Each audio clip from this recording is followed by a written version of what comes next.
Okay, Michael, I think we'll be good to go. Okay, well, let's start then, and let me just all welcome you to this event. It's great to have so many people in attendance. We've got a fantastic lineup, and just thank you everyone for your participation. My name's Michael White. I'm from the History of Art Department at the University of York, and I'm here to just welcome everyone to this Hepworth Research Network event on behalf of myself and Eleanor Clayton from Hepworth Wakefield and Anneke Pettican from the University of Huddersfield, who you've just seen. Together we are leading the Hepworth Research Network, and I just thought I'd take a moment just to say a little bit about it before Anneke introduces this specific event.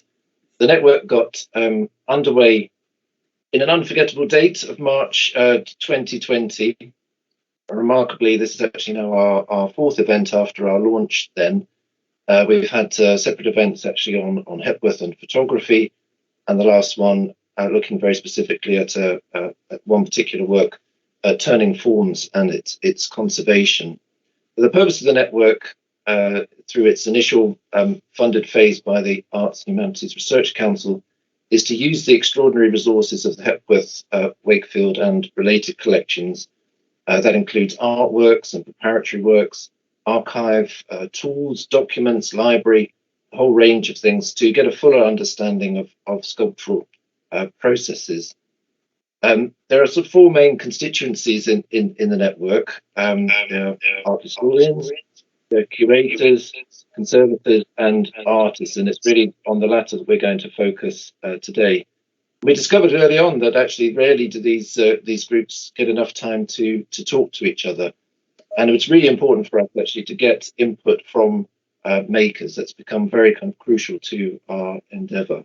We've discovered that actually there are quite different viewpoints on sculptural practice that are coming from these directions. So I'm really excited to hear our contributors speak today, and I'm going to hand back over to Anneke to talk a bit more specifically about the events this afternoon. Thank you, Michael. Okay, so I'm just going to share my screen with everybody.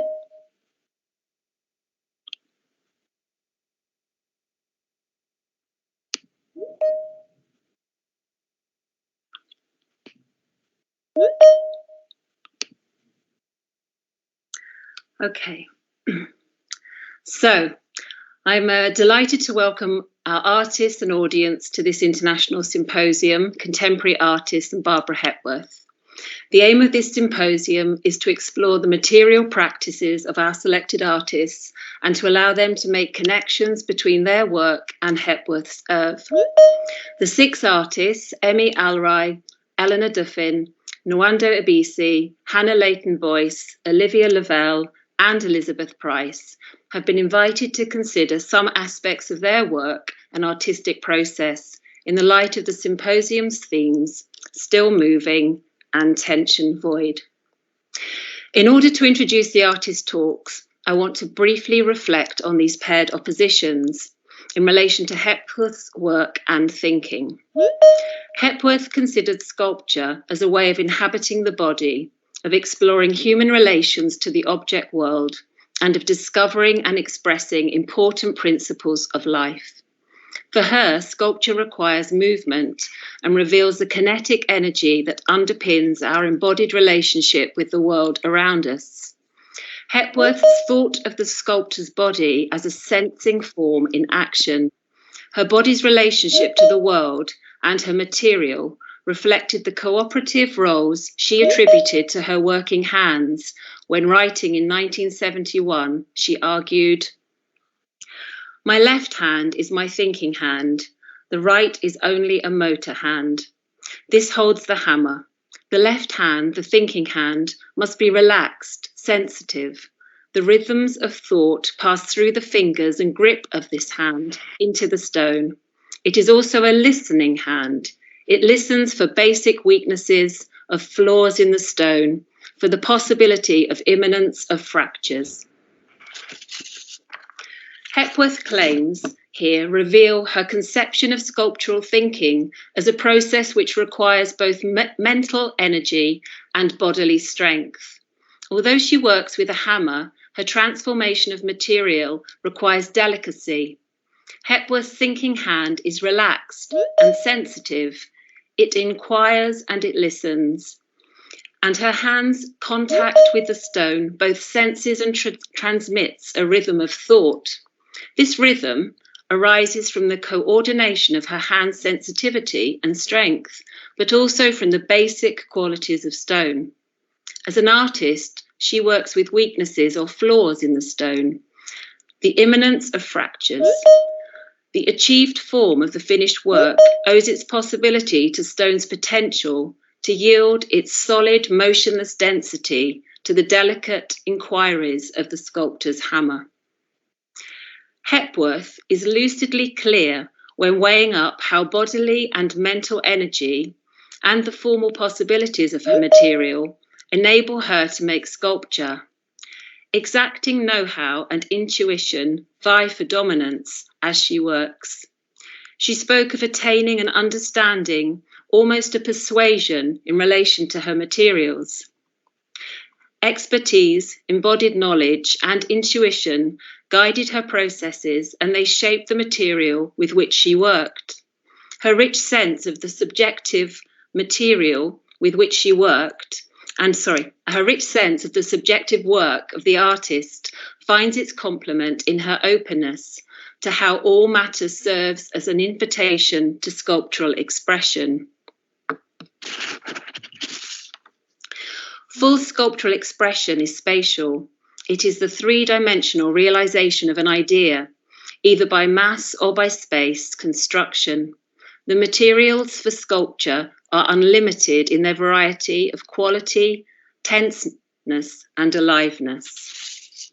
Her thinking also identified an important tension between the ideas that stirred her efforts and their realization in the finished work. In one light, she viewed sculpture as achieving emotional expression. She suggested carving is interrelated masses conveying an emotion, but she also viewed it as a mathematical or musical process. Once you start, it has its complete logic. It's an inevitable procedure. But although she attributes emotional power and even a kind of inevitability to her work, she insisted that the motivating idea of each piece is never fully resolved. She considered her pieces almost complete. She explained this tentativeness in the following terms.